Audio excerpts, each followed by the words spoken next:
बिस्मिल्लाहिर्रहमानिर्रहीम। आज 11 सितंबर 2024 में गवर्नर साहब और अपनी काबीना के साथ कायद आज़म मोहम्मद अली जिन्ना की मज़ार पे उनकी 76वीं बरसी के मौके पे उन्हें खराज अक़ीदत पेश करने हाज़िर हुआ हूँ। कायद आज़म मोहम्मद अली जिन्ना ने हमें ये हमारा प्यारा मुल्क पाकिस्तान दिया और आज के दिन हम ये दुआ करते हैं कि जो पाकिस्तान के लिए कायद आज़म का विज़न था उस पे हम अमल दरामद कर सकें और हमारे मुल्क को उस जगह पे ले जाएं जिसका ख्वाब अल्लामा इकबाल ने देखा, जिसको पाए तकमील तक कायद आज़म ने लाए और उसके बाद हमारे लीडरान शहीद जुल्फ़िकार अली भुट्टो और शहीद मोहतरमा बेनज़ीर भुट्टो ने उसको मज़ीद ताकत दी। अल्लाह ताला हमें भी वो ताकत अता फ़रमाए कि पाकिस्तान के अवाम की खिदमत कर सकें। आज के दिन मैं ये दुआ करता हूँ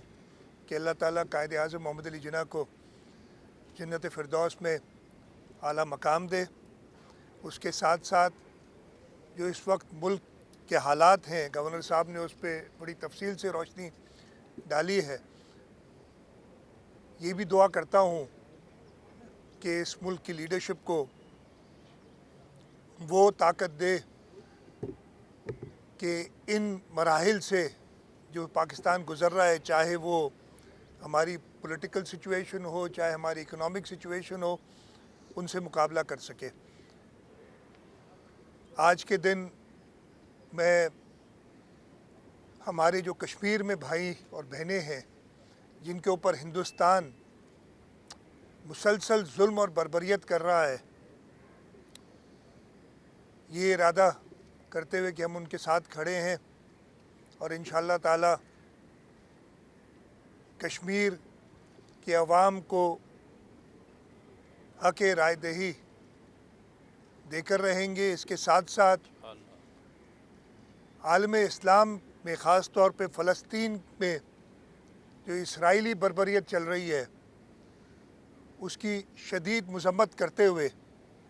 ये दुआ है कि आलम इस्लाम मुत्तहिद हो और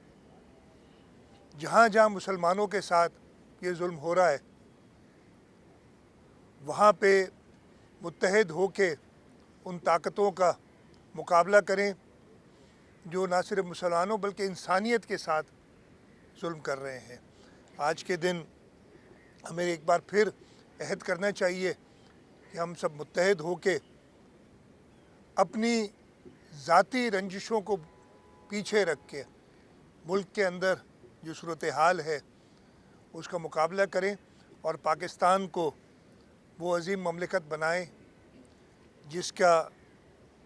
कायद आज़म का जो विज़न था और जैसे मैंने कहा जिसके लिए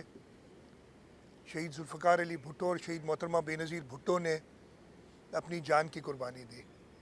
उसके साथ साथ आज के दिन ये भी याद आए कि मुल्क के अंदर जो इंटरनल सूरत हाल है उसका मुकाबला करने के लिए भी हम सब मुत्तहिद हों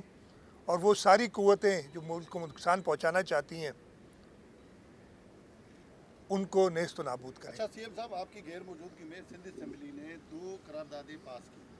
एक इरसा के हवाले से जो सिंध के तहफ़्फ़ुज़ात हैं उसके हवाले से, और दूसरा जैसे अभी गवर्नर साहब ने बताया कि वो नफ़रत का बयानिया जेल से भी जारी हो रहा है। एक सूबे के ज़िम्मेदार वज़ीर आला ने जो ज़बान इस्तेमाल की औरतों के बारे में, मीडिया के बारे में और इदारों के बारे में, इस हवाले से आप क्या कहेंगे? 2 आपने करारदादों की बात की। इरसा की करारदाद मैं चाहे मुल्क से बाहर था लेकिन ज़रूर राब्ते में था और जो सिंध के लोगों की इसके बारे में वसवसे हैं और जो कि असम्बली के मेंबरान और हुकूमत सिंध जिनका एक बार नहीं कई बार पिछले 15 सालों में, चाहे वो आज से 20 साल पहले जब हम अपोजिशन में थे उस वक्त भी सिंध असम्बली ने करारदाद मंजूर की थी। पाकिस्तान पीपल्स पार्टी ने उस वक्त अपोजिशन में थी, लेकिन उस वक्त भी वो करारदाद मंजूर कराई थी कालाबाग डैम के ख़िलाफ़। पानी के अकॉर्ड पे अमल दरामद के लिए कई बार करारदादें मंजूर की हैं सिंध असम्बली ने, और इस वक्त जब एक बार दोबारा ये बात सामने आई थी तो सिंध असम्बली ने ये मुनासिब समझा कि सिंध के लोगों की राय देखते हुए एक करारदाद मंजूर की। उसके साथ साथ जो बात की थी कि एक मुंतखब वज़ीर आला की जो ज़बान है उसकी, तो उसके अपने पार्टी के लोग सिवाय एक शख्स के, मैंने सुना है, मुझे नहीं पता, मीडिया से ही पता चला है, लेकिन उस शख्स का मैं क्या ज़िक्र करूं, वो तो पहले भी जब हुकूमत में था, जो उसे 2018 में हुकूमत दिलाई गई थी, मैं यही कहूँगा। आप सबको पता है, इधर कराची के रहने वालों को तो ख़ास तौर पे पता है कि क्या हुआ था उस वक्त। उस शख्स ने सुना है कि कहा है, मुझे यकीन अभी तक अपने कानों पे नहीं, लेकिन फिर मुझे याद आता है कि हाँ वाकई ये वही है जो मुल्क के वो नुकसान पहुंचाना चाह रहा था, ख़ास तौर पे सूबा सिंध के लोगों के लिए। वो हमेशा जो भी उस वक्त सूबा सिंध के मुंतखब लोग थे उनके ख़िलाफ़ बात करता था तो बड़ी वाह करता था। तो मुझे कोई फिर इस पर कोई हैरानी नहीं हुई कि जो बात की है, तो उस पर तो जितनी मजम्मत की जाए वो कम है, और ये तो पूरे मुल्क ने की है। इस पर सीएम साहब आपसे सवाल ये है सर कि ये कहा गया था सिंध गवर्नमेंट की तरफ से कि जब ये बारिशें थम जाएगी तो हम इसको फिर वो कराची की सड़कों की असरकारी और सारा शुरू होगा। तो मेरे ख्याल में अब जो एक खलीज बंगाल में सिस्टम है वो तो कमज़ोर पड़ के सिंध को शायद मुतासर ना करे, तो ये कब तक के सर अमली तौर पर इसका वो नज़र आएगा मंजर? आपने सवाल किया बारिशों और उसके बाद जो नुकसानात हुए उसके हवाले से।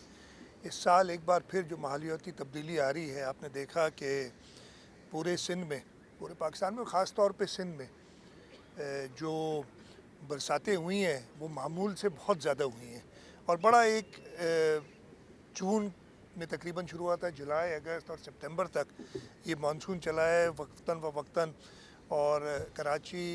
और उसके साथ साथ पूरे सिंध में, ख़ास तौर पे हमारी जो साहिली पट्टी है, बदीन, थरपारकर, सांगढ़, उमरकोट, मीरपुर ख़ास, शहीद बेनज़ीराबाद, और फिर हमारे राइट बैंक में जो पहाड़ी इलाके हैं, कीर्थर रेंज से होते हुए पानी बरसात का आया है और उसने काफ़ी नुकसानात किए हैं। हमने बिल्कुल ये कहा था, और इसके साथ साथ जैसी बारिश हो रही थी और बारिश के साथ साथ पूरी असेसमेंट, एक तरीक़े कार होता है, पूरी असेसमेंट की गई है, ना सिर्फ कराची में जो सड़कों की हालत है, उसके अलावा बाकी सिंध में भी कई जगह पे सड़कों का रास्ता, इसलिए कि बरसाती नाले जब बहते हैं उनके साथ साथ नुकसान ज़रूर होता है। सड़कों का जो डिस्कनेक्ट हुई हैं जगहें, पहली तरजीह यही है, और इस पर काम ऑलरेडी शुरू है। और मेयर साहब का इस सिलसिले में मुझे ख़त भी आया है, जो उन्होंने कहा है कि उन्हें फ़ंडिंग की ज़रूरत है, और इंशाअल्लाह ताला वो फ़ंडिंग मुहैया की जाएगी और जल्द से जल्द। और मेरी एक सिर्फ गुजारिश मेयर से भी है, और मैं कह देता हूँ कि 2020 में ख़ास तौर पे हमने, और 22 में भी सड़कें बनाई थी, लेकिन मेरा ख्याल है प्रॉब्लम ये रह जाता है कि हम प्रॉपर ड्रेनेज का तरीक़ाकार उसमें नहीं रखते हैं। अब इशू ये है कि अगर उस पर जाऊँगा तो टाइम बहुत ज़्यादा लगेगा अगर पूरी ड्रेनेज प्रॉपर करें, और नुकसान ये है कि अगर नहीं किया कि दोबारा अगर ऐसी बारिश होती है फिर ऐसा नुकसान हो सकता है। तो इस कशमकश में एक तो टाइम, दूसरा ऑब्वियसली रिसोर्सेज। आपको पता है मुल्क जिन इकनॉमिक सूरत हाल से गुजर रहा है, लेकिन इनके बावजूद हमारी पहली तरजीह होगी और तरजीह है कि हम बारिश से जो नुकसानात हुए हैं, चाहे वो लोगों के इंडिविजुअल हों, कई अमवात हुई हैं बरसातों में इस साल, उसके अलावा फसलों को भी नुकसान हुआ है, और उसके साथ साथ इंफ्रास्ट्रक्चर को भी नुकसान हुआ है, उन सबको बहाल करें।